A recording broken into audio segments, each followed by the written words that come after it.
Probably hyped up for this one. A game, Darren, that Newcastle have really had Arsenal's number the last little while. Yeah, the last couple of times, actually, because they've won each of their last two against Arsenal without conceding.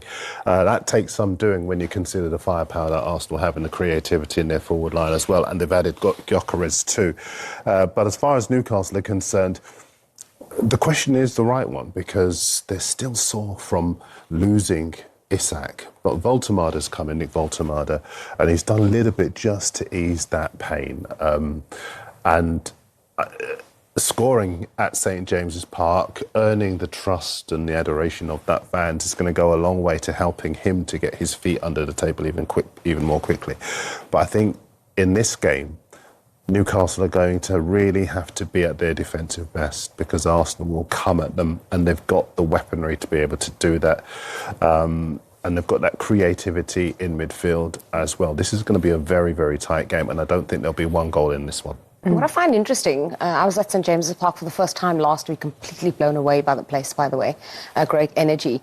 But Eddie Howe went for Anthony Gordon instead of Nick Voltemada, and he just, played his first game and he scored his first goal. Gordon suspended at the time, so wasn't playing domestically. Now my question is, what does he do this weekend? Will we see both of them in the lineup because Gordon's back from suspension? I think it's possible we could see both of them in the lineup. I think they both offer different things, which also is why Eddie Howe might make a decision to go with one more than the other. I think, obviously, we saw Gordon playing the 9 against Liverpool, and I think that the intensity and the pace he can offer them in that position, when you can imagine a lot of the game at times, or there could be moments in the game where they suffer out of possession, they might need that sort of pace and intensity. I think that may be the reason why he goes with Gordon. Also, Gordon knows the opposition, a bit of familiarity. That said, Voltemada's come in, he's done really well, he's exciting, it's a home game. I think Eddie Howe wants to approach the game where he's focused on what they're going to do, whilst acknowledging you're up against Arsenal. If you're a defender, what's easier for you? Voltemada or Gordon? I mean, I don't think either are easier. I would probably say, for me, I wouldn't have enjoyed playing up against someone like Gordon, where you just constantly know they have that pace is just never ending, and you constantly know that even in situations whereby, you clear a ball and you think I'm more favourable to get this. Yeah. They know someone with that amount of pace. That said, Voltemada is not, physically he has the attributes as well. You don't play in the Premier League without a level of high speed running capacity. That sprint distance as well is important. So I would expect probably both will feature. Likely both will be on the pitch at the same point at some time. Yeah, I think a lot of us were wondering if he was a stopgap, because of everything that was going on around Newcastle and their search for that number 9. But Gordon spoke, I think, after one of the first games he played there, and said, well, he's kind of enjoying that, and he gave the impression that he wasn't just doing it in the moment because they needed someone to fill that position. It's somewhere that he maybe wants to go. Yeah, absolutely. I mean, since he signed for them, he's set up a goal for his country in the Germany win over. He scored a goal himself. And the reason why I think I would have played him in that game in Europe, because momentum is everything, as we all know, in football. But also, in this game, I would play him because his height is an obvious strength. And Arsenal are so very good at set pieces. But he's got terrific touch. It's the one thing that struck me from looking at games he's played in and doing research and looking at the games in which he's been effective. His touch is excellent. And so, and actually it was through that ability to release players that he was able to set up Serge Gnabry to score for Germany against Northern Ireland. So I think that he could be more of a danger than people might think for Newcastle against Arsenal, and I do think he could be effective in both boxes, given how good Arsenal are at set pieces and free kicks. I know it's very early on in the season, but given Arsenal's recent history, as Darren reminded us, up at St James's Park, given that Liverpool play 24 hours before them and could open that gap up a little bit more at the top, is this already a situation where they cannot afford to drop any more points? It's definitely not easy. I think it's a game that does come with pressure for Arsenal, because these are the sorts of tests where you go, this isn't an easy game. It's going to test our limits. We've been in the wrong end of a result fairly recently against this side. But equally, these are the sorts of games whereby Arsenal, or these are the tighter margins where we're now looking at Arsenal to say, you've got to pick up 3 points here if, you realistically do want to go and challenge Liverpool for the title. The key thing is as well that you look at the goal that Isak was able to score. It was an aerial goal. It was a ball into the box, and you've got height in that Arsenal back line, but they weren't able to cut it out. They've got the players who can provide the ammunition for Voltemada. The other key thing about this game is that if you look at where Liverpool are in the context of your question, Liverpool lost last season 2 games on the way to winning the title. They lost 4 in total, but by the time they lost the other 2, the title was won. Yeah. That's 6 points they dropped in the entirety of the title-winning campaign, excluding the other 2 games.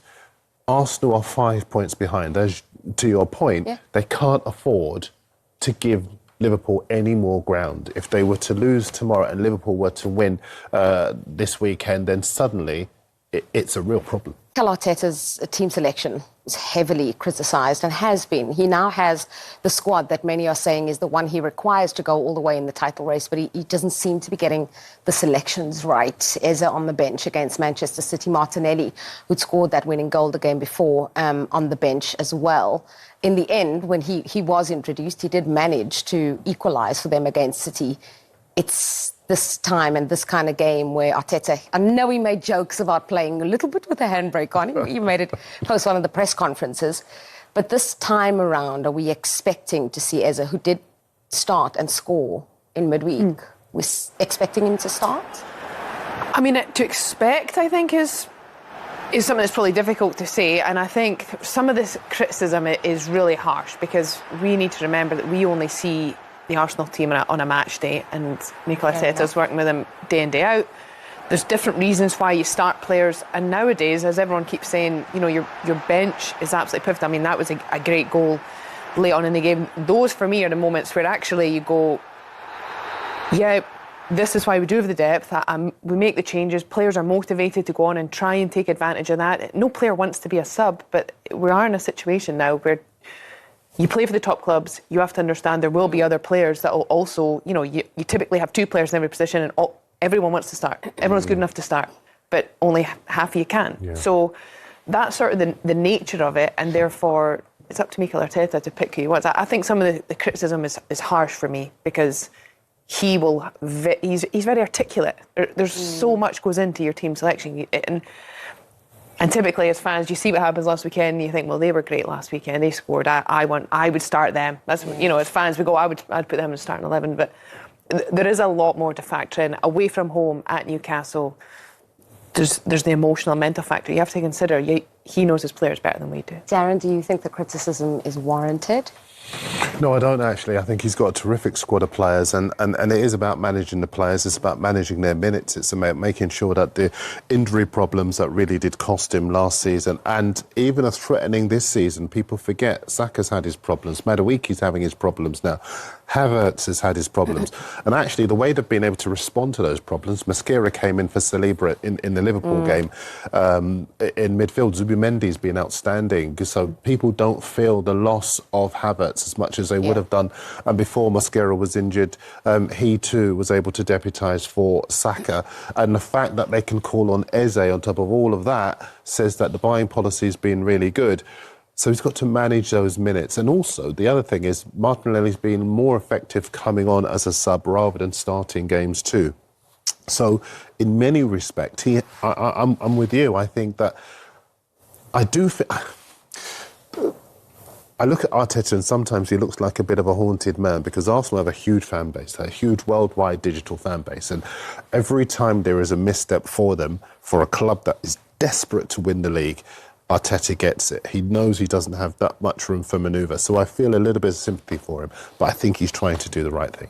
If you were Martinelli and you'd scored 2 crucial goals in 2 big games in the league to help get your side, would you be raging that you weren't in the starting 11? I certainly know some players that would be raging if that was the situation. I don't think Martinelli's much of a rager, but that's what we're saying if you were in that position. It's so tough. I just was listening to Darren there and thinking, as a player, if someone's like, oh, great off the bench, though, that is like the worst news you can hear as a player. But it can be a thing, and I think Martinelli's made a great contribution. I think he's been at the club now a consistent period of time where the fans have grown to love him. I think he has a great connection with them.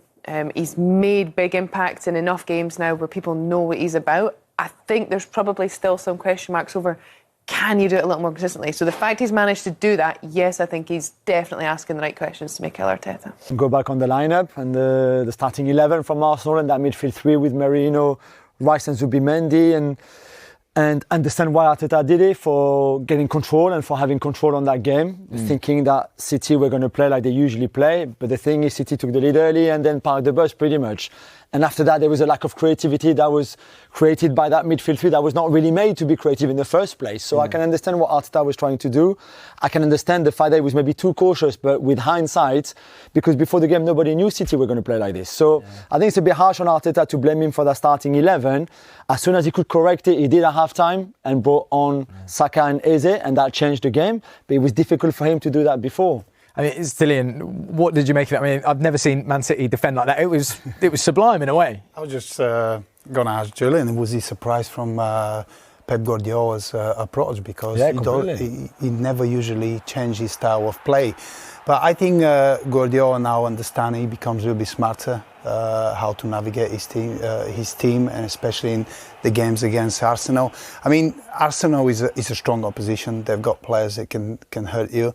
But I think Arteta is doing a fantastic job, because many are asking the question about Arteta. He has to win something. I don't think, in my opinion, he has the team to win anything. And a lot of people are saying, but why is that? Because I don't believe that. I believe that other teams have a better opportunity and better squads to win the league. And I think Arteta is doing a fine job at Arsenal. Maybe in the future, if he stays on, you will see more and better Arsenal. What type of players do you want to see Arsenal have more of? Because I mean, look, they had a pretty heavy summer transfer window. Brought in seemingly, defenders, midfielders, strikers as well. So where do you still see them lacking? I think lacking of being ruthless. I think you have to, in the certain moments, and the big moments in the league, the big moments in the big games, I think everything is pretty, rather than being ruthless and winning the games when you have to do it in the right times. I don't think you have that kind of games. Everything is pretty, everything is nice. Sometimes you have to be different to win the league. And we've seen Liverpool, we've seen Man City as well. Yeah, they play a certain way, but they can be ruthless as well.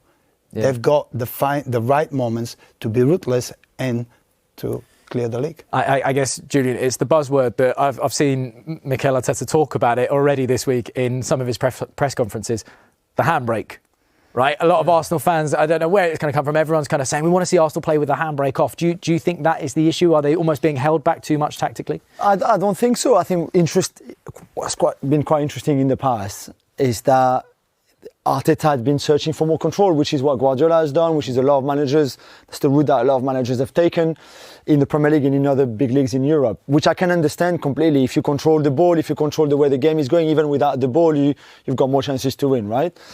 But there's a thin line between being too much in control and less creative, or not creative enough and not scoring enough goals.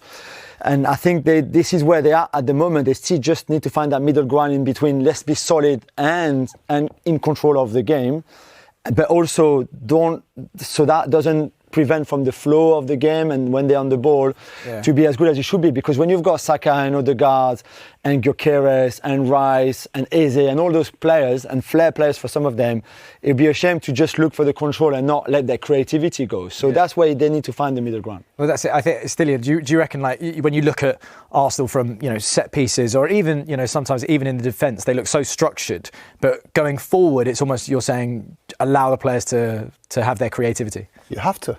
I used to have a manager that used to say to me, my job is through the week. That's what I do. I prepare you, I give you the instruction, getting you ready for Saturday. That's where everything matters. You win the game, everybody loves you. You lose it, you're on the back foot.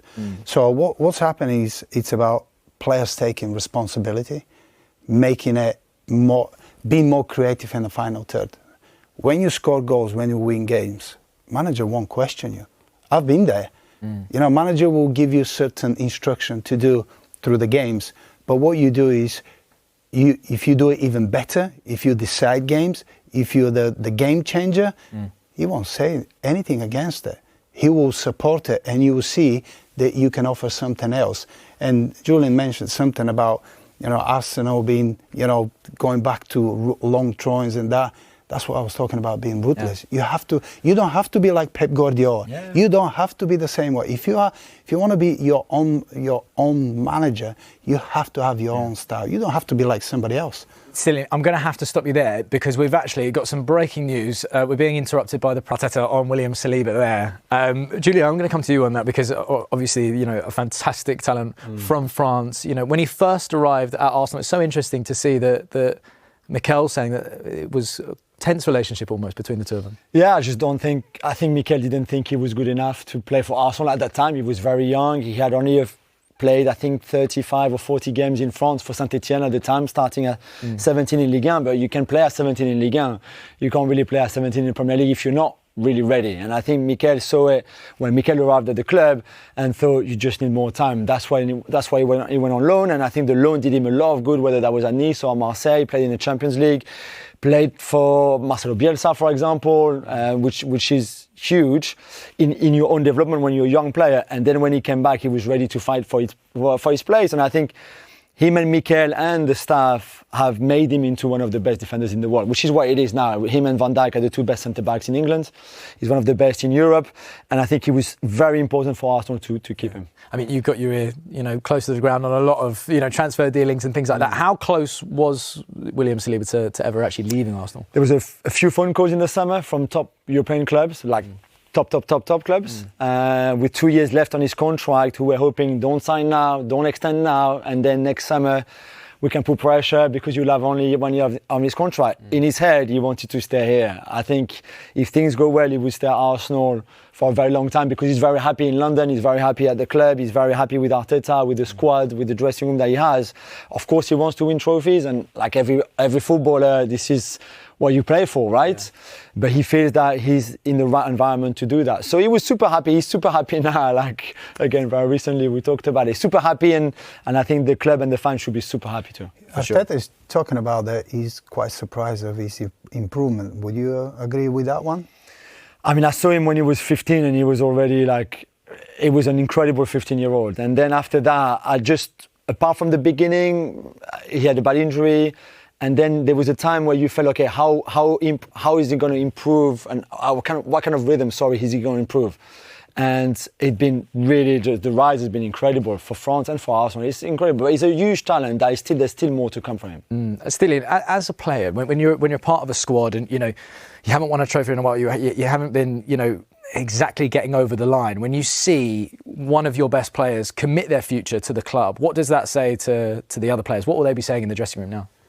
Well, I've always won trophies, so you don't really know. I need to look at it a different way.